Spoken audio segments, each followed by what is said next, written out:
ইসরায়েলে আমাদের মুসলিম ভাইদের উপরে যে অত্যাচার চালাচ্ছে, আর আপনারা যেটা করতেছেন সেটা আসলে বলা হয় স্ট্যান্ডবাজি। এটা কোনো সহমর্মিতার দিক থেকেও যাচাই করা যায় না, মানবিক দিক থেকেও যাচাই করা যায় না। আপনার নিজের দেশে একটা প্রতিষ্ঠান, হয়তো সেটার ফ্র্যাঞ্চাইজ ইসরায়েলি একটা পণ্য, বাট আপনি ইনকামটা কিন্তু আপনি করতেছেন। আপনি হয়তো একটা পার্সেন্টেজ দিচ্ছেন, একটা একটা শুল্ক দিচ্ছেন অন্য দেশকে, যেটা ফ্র্যাঞ্চাইজ স্টাইলে বা সেই নিয়মে চলে। কিন্তু আপনি নিজের দেশে বাটা অথবা কেএফসি ধ্বংস করে আপনি লুটপাট করে এটা একটা উন্মাদের মতো একটা কাজ করতেছেন, যেটা আসলে আর এক ধরনের জঙ্গি মন মানসিকতার পরিচয় দেয়। ঠিক আছে, এটা কোনো কোনো দিক থেকে যাচাই করা যায় না যে এটা মানবিক। আপনারা যেটা করতেছেন সম্পূর্ণ নিজের দেশের ক্ষতি করতেছেন। এটা কোন ধরনের সাপোর্ট বলা হয়? আপনি প্যালেস্টাইনদের সাপোর্ট করতে চান, আপনি সাপোর্ট করেন, আপনি লং মার্চে যান, আপনি মিটিং করেন, আপনি সোশ্যাল মিডিয়াতে কথা বলেন, বাট আপনি নিজের দেশের ভাঙচুর করে আপনি কি প্রমাণ করতেছেন? কোনটা কোনটা ক্ষতিটা কার? আপনার নিজের পায়ে কুড়াল মারতেছেন, আপনার দেশের ইকোনমিকে ধ্বংস করতেছেন, 10 জন কর্মচারীর কাজের স্থানটাকে আপনি নষ্ট করতেছেন। এটা কোন ধরনের মানবতা বলে? এটা কোন ধরনের প্রতিবাদ বলে? আপনি ইসরায়েলের প্রতি প্রতিবাদ জানাচ্ছেন, কিন্তু সেটা প্রতিবাদটা কেমন হওয়া উচিত? আপনি কথা বলেন। বাংলাদেশ থেকে 50 জন যুদ্ধের জন্য পাঠানো হয়েছে এখনো পর্যন্ত? 50 জন ব্যক্তির নাম বলতে পারবেন যে 50 জন মানুষ বলছে আমি স্বেচ্ছায় জীবন দিতে রাজি ইসরায়েলের বিরুদ্ধে যুদ্ধ করার জন্য? না। এমন কোনো ব্যক্তি আছে? নাই। তো আপনারা যদি সেটা না করতে পারেন, আপনারা বসে বসে হয়তো সর্বোচ্চ অনলাইনে কথা বলেন, আপনারা সর্বোচ্চ অনলাইনে প্রতিবাদ জানান, ইন্টারন্যাশনাল মিডিয়া চোখে পড়ে এমনভাবে প্রতিবাদ জানান। আমি জানি ইসরায়েল অথবা গাজার আশেপাশে আমাদের প্রচুর সবগুলোই মুসলিম দেশ, তুর্কি, সৌদি আরবিয়া, ওমান, সবগুলো দেশই মুসলিম, বাট কেউই এগিয়ে আসছে না। আমরা জানি তারা তাদের হিসাব দিবে। আমরা জানি আমরা মুসলিম হিসেবে আমরা একটু অতিরিক্ত ইমোশনাল, এবং আমরা চেষ্টা করি যে মুসলিম ভাইদের সাহায্য করতে। শুধু মুসলিম না, এটা যদি এটা হিন্দুর উপরে হতো অথবা বেধর্মীর উপরে হতো, এমন আমরা বলতাম আহা, জিনিসটা খুবই খারাপ হচ্ছে। আমাদের এই ধরনের বিবেকবোধ আছে, এবং আমরা সেই ধরনের বিবেকের তাড়নায় আমরা কথাবার্তা বলি, বা আমরা সেই বিষয়ে আমরা জোর আওয়াজ তুলি।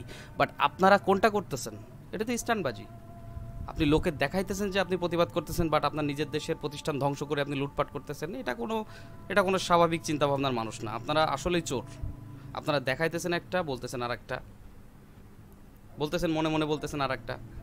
ইসরায়েলে আপনার প্যালেস্টাইনের যে পতাকাটা বিক্রি হওয়ার কথা 20 টাকা 30 টাকা, সেখানে আপনার ওখানে 400-500 টাকা বিক্রি করতেছেন। তারপরে ওখানে ব্যবসার ধান্দা করতেছেন। এটা কোন ধরনের? এটা কোনো দেশপ্রেম বলে না। এটা কোনো বলা হয় না যে মুসলিম ভাইদের প্রতি আপনার সহমর্মিতা।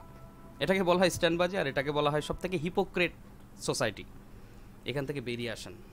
এই যে লুটপাট যেগুলো করতেছেন, এখান থেকে বেরিয়ে আসে আওয়াজ তোলেন।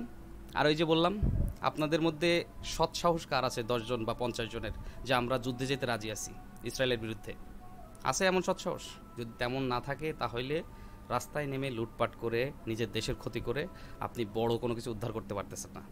আপনার মতো মাথা মোটা সারা বিশ্বে বহুত আছে, কিন্তু তারা কিন্তু কিছু করতে পারতেছে না। তারাও কিন্তু এগিয়ে আসছে না গাজাকে বাঁচানোর জন্য। গাজার মানুষের এই এই হতাহত, এই নির্মম পরিণতি থেকে পরিত্রাণ দেওয়ার জন্য কেউ কিন্তু আসতেছে না। হয়তো আপনি সর্বোচ্চ আপনার আওয়াজটা তুলতে পারেন, আপনি লং মার্চে যেতে পারেন, আপনি ইন্টারন্যাশনাল মিডিয়াতে রিচ করতে পারেন, তাদের সাথে যোগাযোগ করতে পারেন, এর বেশি আপনি কিছু করতে পারেন না। So stay in your limit, and most of all আপনার নিজের দেশকে আপনার নিজে রক্ষা করতে হবে। অন্য দেশের জন্য নিজের দেশের পরিস্থিতি যদি অস্থিতিশীল তৈরি করেন, তাহলে আপনার, আমি জানি না আপনাদের ভাগ্যে কী আছে, আর আপনাদের চিন্তা শক্তি কোথায় কোথায় চলে আসছে, কত নিচে চলে আসছে। একটু চিন্তা করেন, এখনও চিন্তা করেন। আর আমি জানি এই ব্যক্তিগুলো যারা গেছে বা যারা এই লুটপাটগুলো করছে, তাদেরও পরবর্তীতে চিন্তা করতেছে যে আসলে তো আমরা তো প্রতিবাদ করতে গিয়ে আমরা চুরি করতে গেছি, পরে লুটপাট করে নিয়ে চলে আসতেছি। এটা কোন ধরনের বিবেক? এটা কোন ধরনের প্রতিবাদ? তাই না? তো চিন্তা করেন, আপনাদের মন মানসিকতা পরিবর্তন আনেন। সরকার কত চেষ্টা করতেছে দেখেন। বাংলাদেশ কোন পর্যায়ে ছিল? 132 নম্বর না 37 নম্বর ছিল, সেখানে 43 নম্বরে চলে আসছে বাংলাদেশ। মানে একটা পাওয়ারফুল একটা দেশে চলে আসছে, আর দেশটাকে একটা ডেভেলপ করতেছে, ট্রান্সফর্ম করতেছে। ডক্টর ইউনূস সাহেব চেষ্টা করতেছে দেশটাকে ডেভেলপ করার জন্য। সেই জন্য হেল্প করেন। আপনারা ভাঙচুর করে দেশটাকে একটা অস্থিতিশীল তৈরি করে কী পাবেন? ওদিকে বিএনপি বসে বসে বলতেছে জনগণের নির্বাচন না হলে হবে না, জনগণের ভোটে নির্বাচিত হলেই সবথেকে গুরুত্বপূর্ণ। মানে এরা যে প্রতিনিয়ত গাঁজা খায়, এটা প্রমাণই এইটা। ওরা যে সবসময় গাঁজার উপর থাকে, এটাই প্রমাণ।